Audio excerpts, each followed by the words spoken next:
Normando por Limousin, para mayores rendimientos en carne. Las razas europeas, Limousin y Normando, se destacan por los aportes genéticos que aportan composición corporal y caracteres de crecimiento. Esto se ve reflejado en los resultados obtenidos, en peso vivo y en áreas de ojo del lomo. La raza Normando, comparada con la raza Limousin, es superior en temas de peso, y la raza Limousin es superior comparada con la raza Normando para el área del ojo del lomo, por lo que el F1 de estas dos bondadosas razas puede, por medio de la heterosis, conjugar estas grandes características.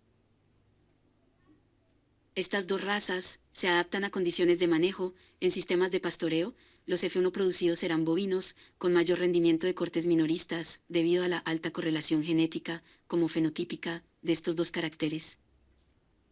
Lo que siempre se ha recomendado en InfoAgrícola GT es que la selección de las razas o cruces debe basarse en los objetivos de cada hato ganadero, que, por supuesto, están basados en los mercados a abastecer,